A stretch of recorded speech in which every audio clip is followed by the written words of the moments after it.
salaamnay walaalayaal dhammaantiinba waxaan idinku salaamnay magaca ilaahay bixiyaheenna badbaadiyaheenna abuuraheenna ka doonaya inaynu xiriir fiican isaga la yeelano hadday tahay adduunkan iyo hadday tahay aakhiraba inoo soo diray nebiyo badan oo aynu kitaabadiisii hadda haysano kuwaasoo inoo soo gudbiyey ereygiisa si aynu u garanno waxa uu ilaahay naga rabo oo aynu ilaahay u adeecno oo aynu ilaahay uga adeegno haddaba telefishinka Somali Gospel TV ama telefishinka injiilka Soomaalida waxaanu idinku soo gudbinaa casharo aanu ka soo qaadanay kitaabadii nebiyadii ilaahay oo ku qoran ereyga ilaahay Bible-ka kuwaas oo aanu si tartiiba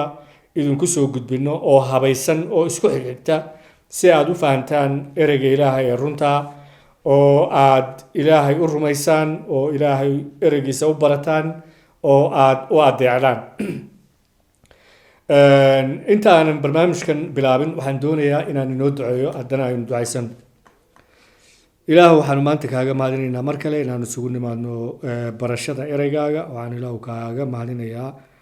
inaanu ereygaaga aanu wada baran karno oo aan ereygaagu yahay mid quduus ah oo weligiisa oo aanu midna ka lumin waxaan ilaahu kaa baryayaa inaad siisid xigmad intaan ereygaaga usoo gudbinayo dadka intaa waxaan kugu weydiisanayaa magaca sayidka ciise masiix aamiin walaalayaal waxaynu duruusteennii hore ku soo baranay siduu ilaahay u abuuray labadii qof ee ugu horreeyey ereyga ilaahay wuxuu yidhi kitaabka bilowgii ee towreedda ugu horreeya cutubka 1 aayadda 27aad waxaa ku qoran oo ilaah nin buu ka abuuray araggiisa ilaah araggiisa ayuu ka abuuray isaga lab iyo dhadig ayuu abuuray waxaynu kale oo soo baragnay ninkaas iyo haweeneyna naftooda wuxuu ilaahay geliyey ruux awooda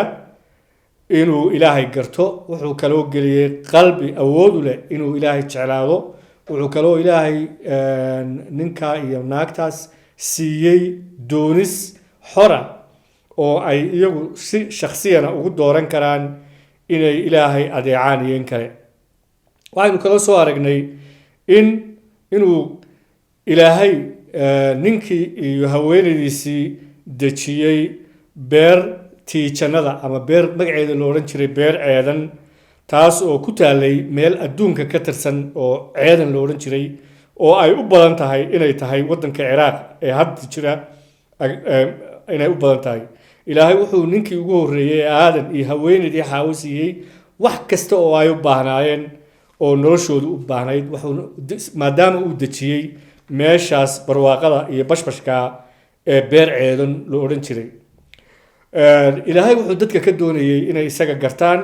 inay isaga jeclaadaan inay isaga caabudaan inay isaga xiriir fiican la yeeshaan marka waxaynu soo aragnay oo kale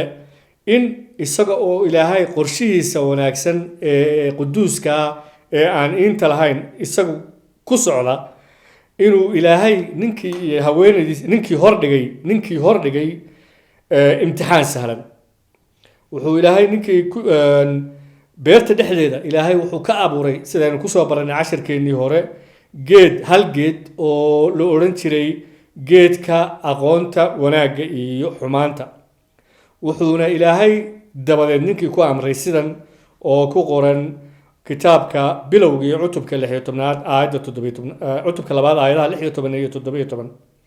wuxuu ilaahay ninkii ku yidhi geed kasta oo beerta ku yaal waxbaad ka cuni kartaa laakiin geedka aqoonta wanaagga iyo xumaanta waa inaad waxba ka cunin waayo maalintii aad wax ka cuntid hubaal waad dhiman doontaa ilaahay sidaas ayuu ninkii ku amray inuunu geedka keliya ee beerta ku yaalay kaa keliya intii kale wuu cuni karaa xawayaanka wuu isticmaali karaa maxaa la yidhahdaa geedaha kale wuu cuni karaa laakiin halkaa geed ee beerta bartankeeda ku yaala ee magaciisa loo odhan jiray geedka aqoonta iyo wanaagga iyo xumaanta waxba ha ka cunin maalintii aad cunto waad dhiman doontaa amarkaasaa u sahlan ayuu ilaahay siiyey ninkii haddaba su-aashu waxa weeye muxuu ilaahay u imtixaamay aadan ilaahay wuxuu doonayay inuu muujiyo xaaladii qalbiga aadan ku sugnaa ilaahay umuu imtixaamin aadan inuu isaga dembi geliyo waxaynu soo aragnay inuu ilaahay quduus yahay oo uusan isagu marna sharka dadka ku jirabin isagana shar lagu jirab ilaahay shar inuu sameeyo laguma jirabi karo bini aadankana ilaahay shar kuma jiro sidaa daraaddeed ilaahay umuu imtixaanin ninkii inuu isagu dembi ku dhaco daraaddeed laakiinse wuxuu ilaahay doonayay inuu fiiriyo maadaama ninka uu doorasho xora siiyey inuu fiiriyo xaaladii qalbiga ninku ku sugnaa in aadan lahaa run ahaantii jacayl dhaba iyo doonis dhaba oo daacada oo uu ilaahay ku adeeco waxaynu hadduu aadan imtixaanka ku guulaysto oo ilaahay adeeco wuxuu markaa aadan muujiyey in uu qalbigiisa oo dhan ilaahay ka jeclaa sidoo kale aadan imtixaanka hadduu ku guulaysto oo uu dembiga iska ilaaliyo taasi waxay xoogeynaysay isaga ruuxiyan ahaan ilaa maanta waa sidaa haddii aynu marka ka dambaysa aynu dembiga ku nidhaahno maya oo aynu dembiga ka guulaysano oo shaydaanka dambindaabyadiisa ka guulaysano ruuxiyan waynu xoogeysanaynaa oo waxaynu noqonaynaa kuwo u yeesha adkaysi dembiga laakiin haddaynu markiiba wax yar oo shaydaanku ina ku dabadaabiyeeyo in iskaga dhacno maalinba wax cusub ayuu inoo keenayaa waynu ku dhacaynaa markaa dembi horle maalin walba sidaa daraaddeed ilaahay wuxuu aadan qalbigiisa oo keliya inuu ilaahay jecel yahay oo daacad u jecel yahay keliya maahayne dembigaas hadduu aadan iska difaaci lahaa wuxuu tusi lahaa inuu isagu yahay ruuxiyan mid qaan gaadhay oo ruuxiisu uu iska difaaci karo dembiga waayo ereyga ilaahay wuxuu odhanayaa kitaabka Rooma cutubka 5 aayadda 4 dulqaadashada duna aqoon dheer aqoontuna dheeruna rajo dulqaadashadu waxay keentaa aqoon dheer aqoontuna waxay keentaa rajo dheer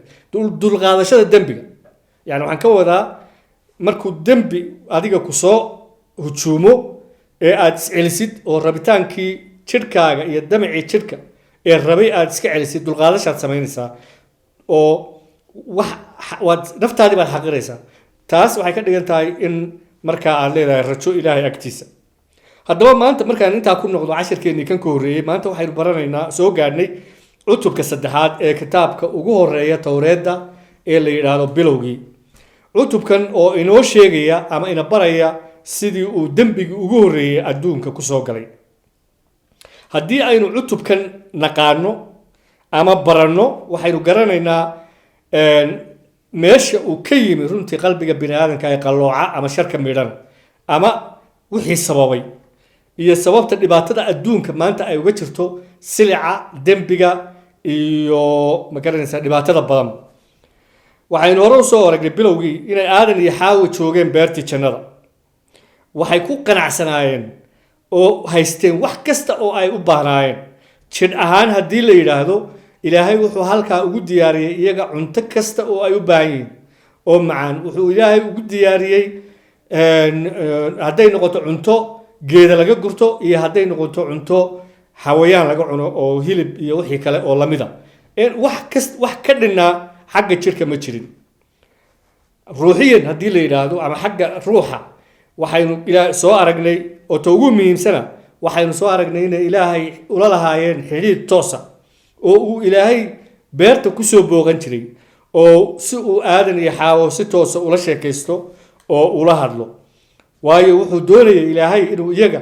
xidhiidh qoto dheer oo abadiyana oo wanaagsan la samaysto marka ruuxiyan iyo jidh ahaanba markay beerta joogeen waxay ahaayeen kuwo wax kasta oo ay u baahan yihiin haysta markay sidaa ahayd waa inaynu kala ogaanaa xaqiiqo beerta dhexdeeda ka jirtay ama adduunka waxaynu beertani waxay ku taallay adduunka beerta aadan iyo xaawo keliya ma joogin bini aadan ahaan iyagaa joogay labadooda laakiin waxaa kaloo beerta joogay shaydaanka waxaynu xasuusanaa oo casharadiinii hore kusoo aragnay markii uu ilaahay malaa'igta ugu fiicnaa ee shaydaan la odhan jiray kii ifeeyey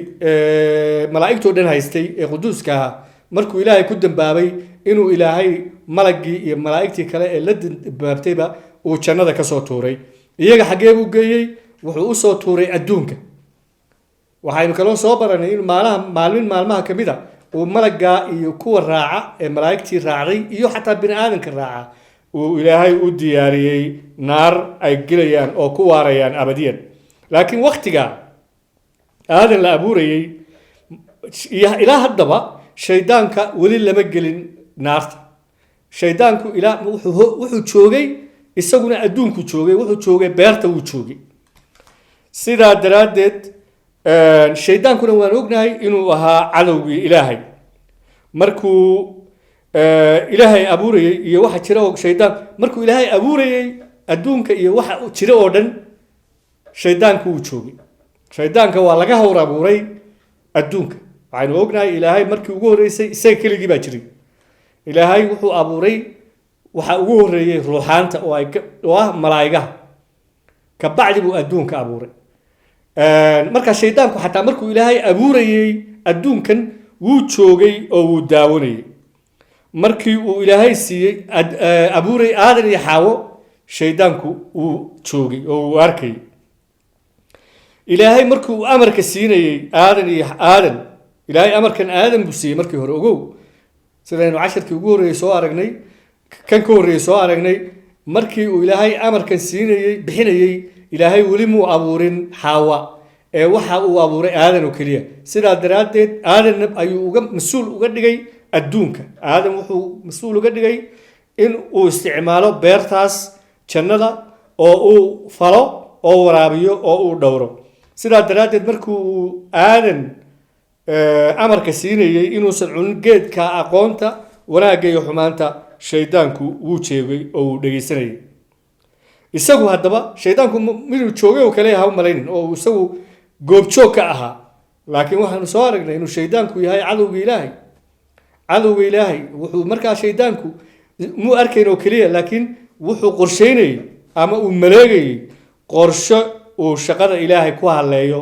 ama ku hallaabiyo ama ku kharaabiyo shaydaanku wuxuu qorsheeyey inuu jirrabo ninkuu ilaahay abuuray si uu ninkaasi ilaahay u adeeci waayo oo dembi u galo si isaga na ilaahay looga dheereeyo kaa oo uu ilaahay ugu dambaabo oo uu aakhirka u galabsado halaag oo uu isaga ula galo naarta ilaahay laakiinse waa ilaahay wuu ogaa waxa uu shaydaanku qorsheynaya inuu sameeyo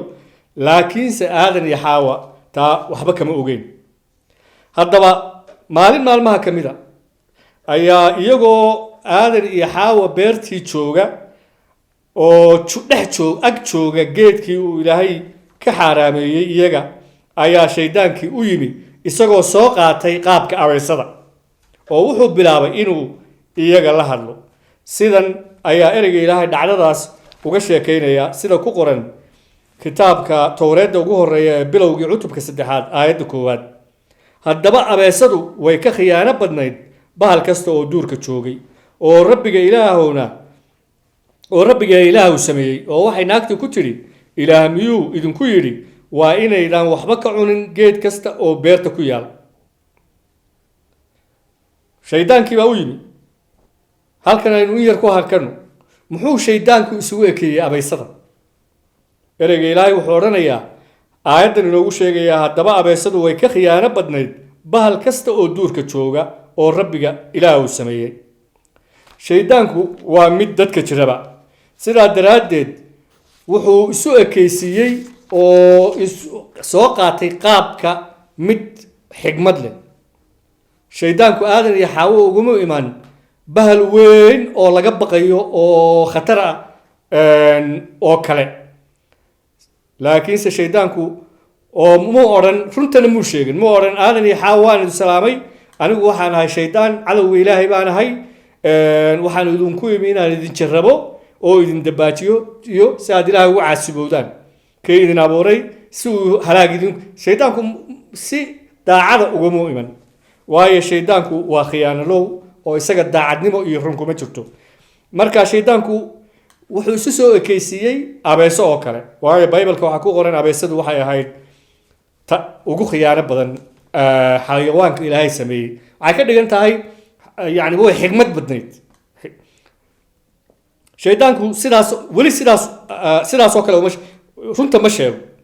sidee ayuu shaydaanku ugu muuqday? wuxuu ugu muuqday sidii abuuritaanka ama xawayaan qurux badan oo xigmad leh ayuu ugu muuqday aadan iyo xaawo. wuxuu isagu doortay inuu ka dhex hadlo abeeso, waayo waqtigaas intii uusan dembiga adduunka soo gelin waxaa baybalka ku qoran inay abeesadu ahayd xawayaanka ugu khiyaano badan. shaydaanku waa sidaas oo kale, isagu waa khiyaanalow. dabeecaddiisu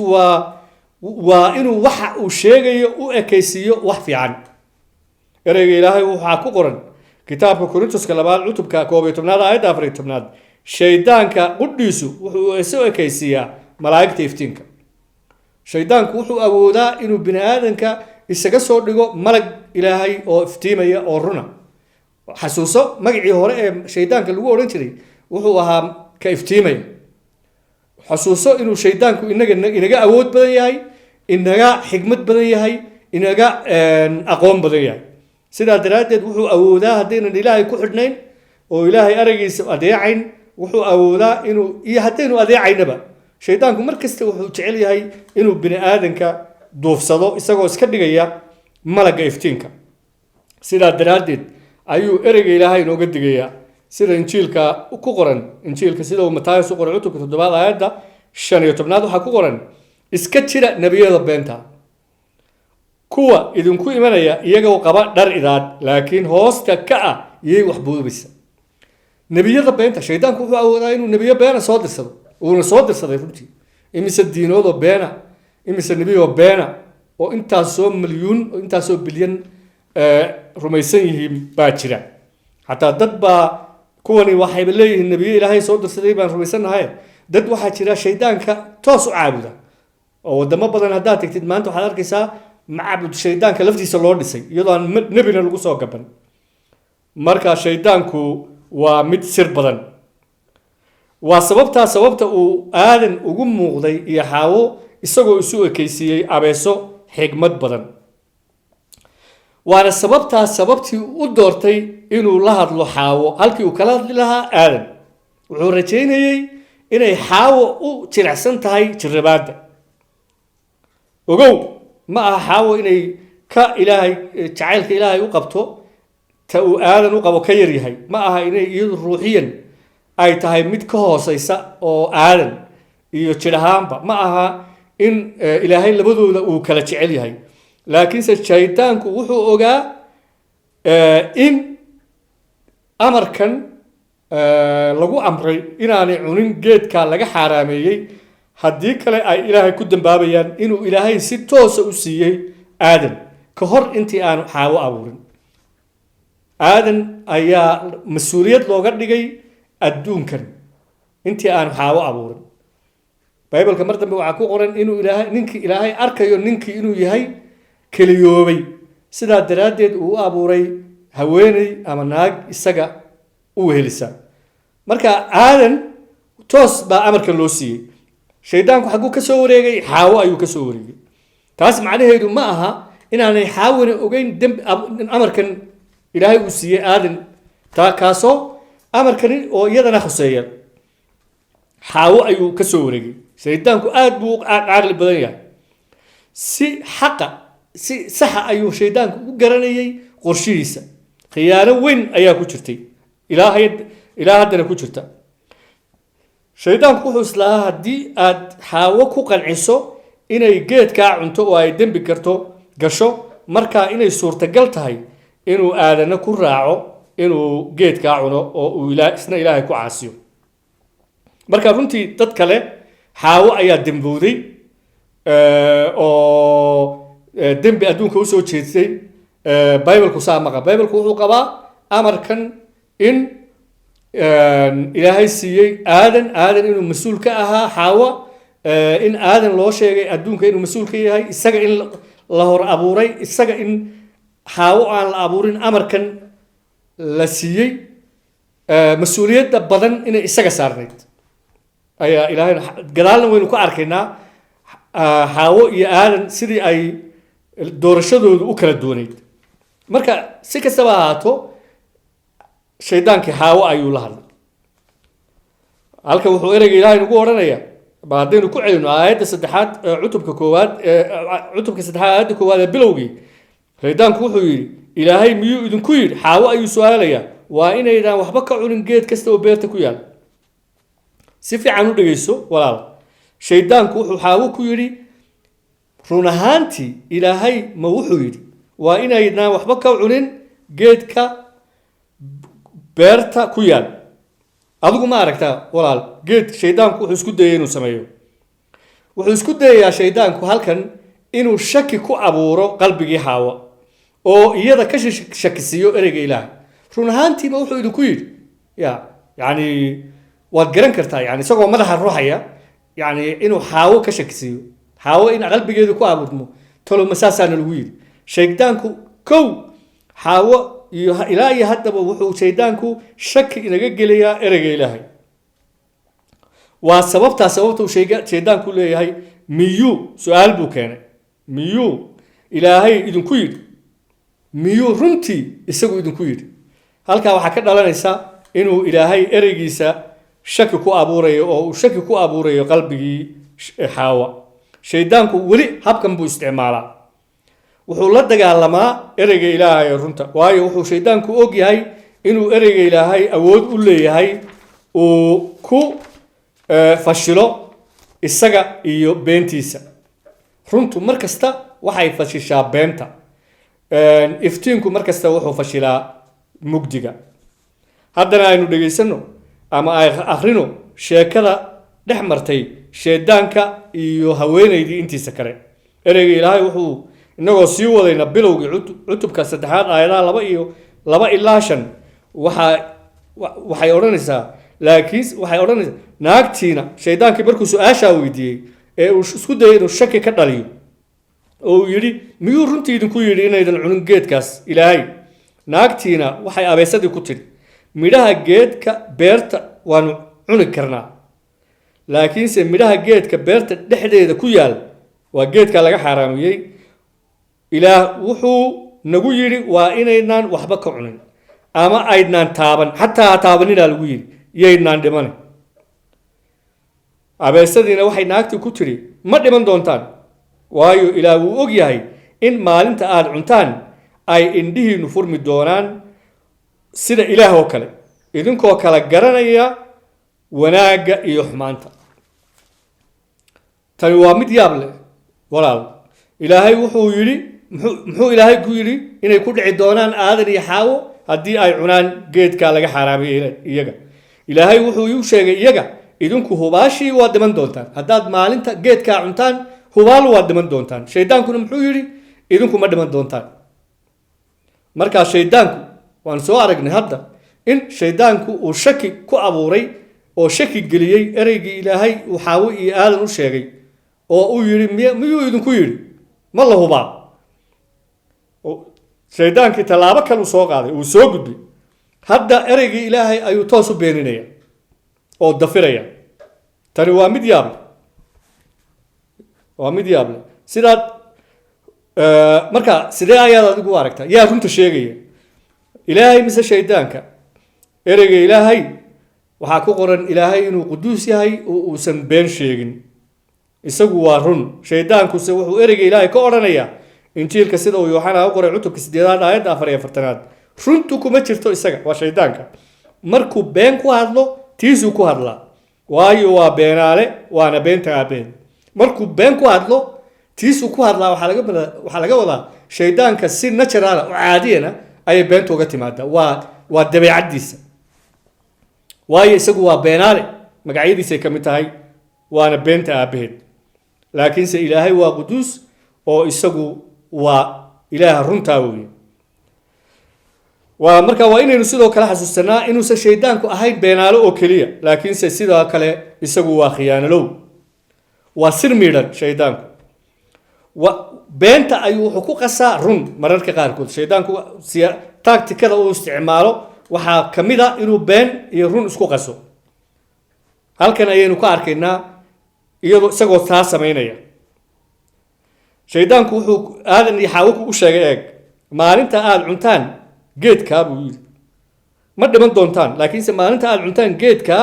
indhihiinu way furmi doonaan oo waxaad noqon doontaan sida ilaah oo kale idinkoo kala garanaya wanaagga iyo xumaanta.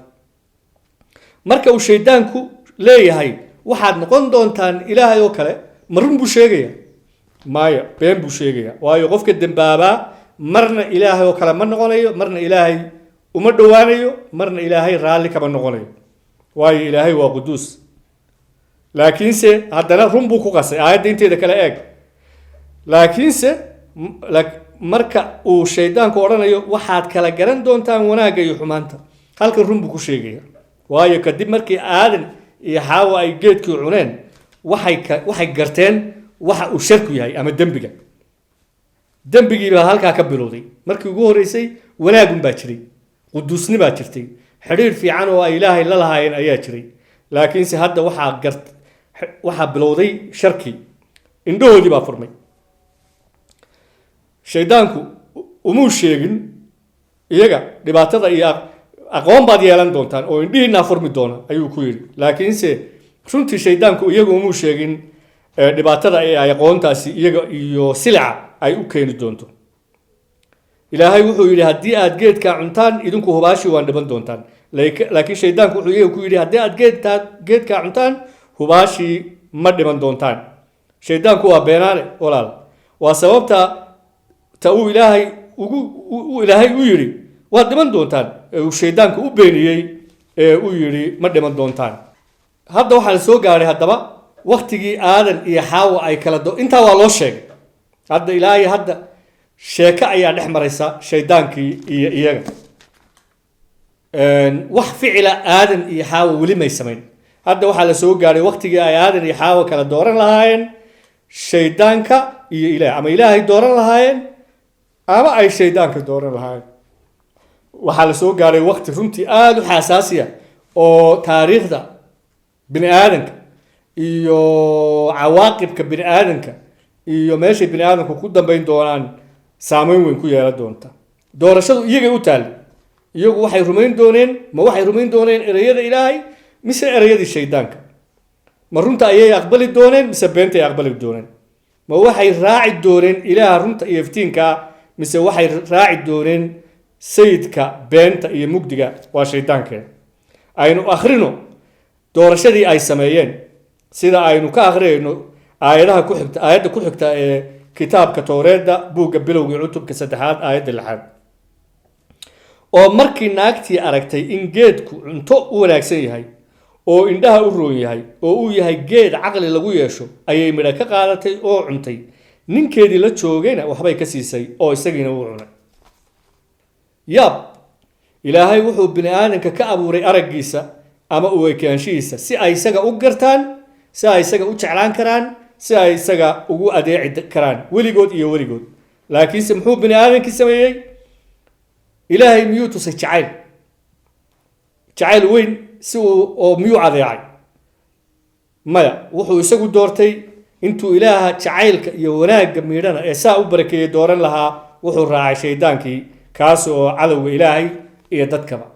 doorashadii ugu horreeyey iyo imtixaankii ugu horreeyey ee ugu sahlanaa bini aadankii xataa one time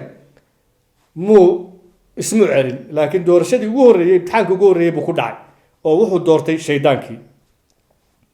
taasi runtii walaal waxay bini aadanka u ahayd maalin aada iyo aada u caloolxumo weyn. waalidiinteennii ugu horreeyey ee aanu ka soo farxanay ee aadan iyo xaawo dhabarka ayay u jeediyeen rabbiga ilaaha oo waxay cuneen midhihii geedkii uu ka haaraamiyey.